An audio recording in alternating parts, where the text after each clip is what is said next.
let's go back to the ape discussion, and maybe we can call this episode the Planet of the Apes or something.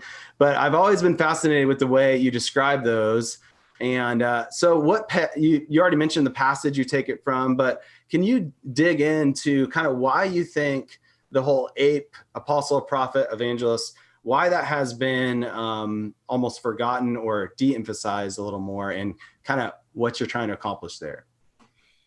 Yeah, so I got to give a hat tip to Alan Hirsch, Michael Frost, even Dave Ferguson. Those are different church leaders and authors that Rick Richardson, who I took my master's underneath, that gave me a lot of this language. I've just turned it and put it in a creative kind of online space. But I'm passionate about it for a couple of reasons. One is when I became a Christian, and I'm from a huge sales family. Everyone in my family does business. By the way, I was an economics major and a minor in Mandarin Chinese. I spoke pretty fluid Mandarin by the time I graduated. I was going in business. And I love business still to this day. But when I became a Christian, that turned into evangelism. Like, why has no one told me about this? Like, I went and met with the Young Life leader and I was like mad at him. How did you not tell me about Jesus in high school? What's your problem? It was probably a better approach. But anyways, I was just really upset that we weren't telling people. So I quickly was named an evangelist. We had a lot of evangelists in our movement at that time. And I was just trained, discipled, given language, given imagination, and I owned it.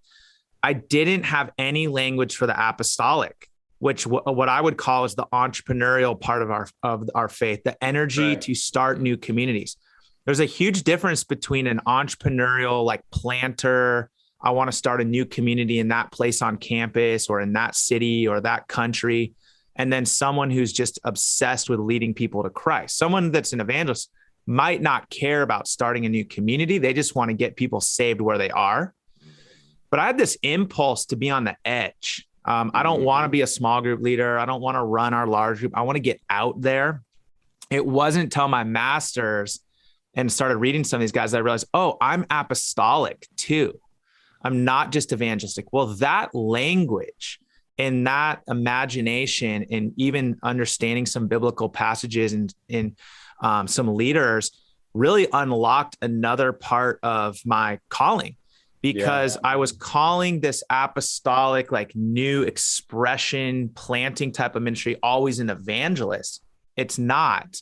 And so that's what grew the fascination, was saying, why have I not heard this? Why are we not talking about it in church? Why is there no language? And so Alan was the one who kind of was joking around with me in a way of saying, we got to release the apes. We got to release the apes, because there's a fascination in the church for many reasons we're not going to get into now. You can read about it at our website, with the shepherd and the teacher. And we need the shepherd and the teacher. I never misalign that. But we are really big in the Western world with doctrine and theology and teaching and caring.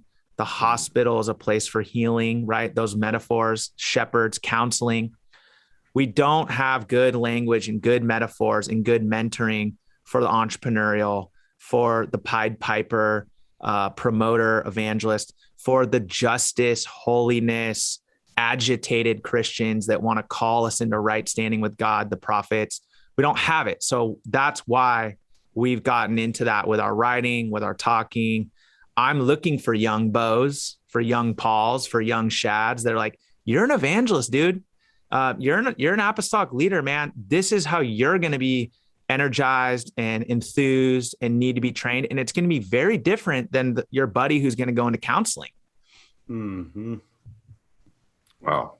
Sorry, I'm getting fired up over here. Yeah, I love this. No, don't be sorry.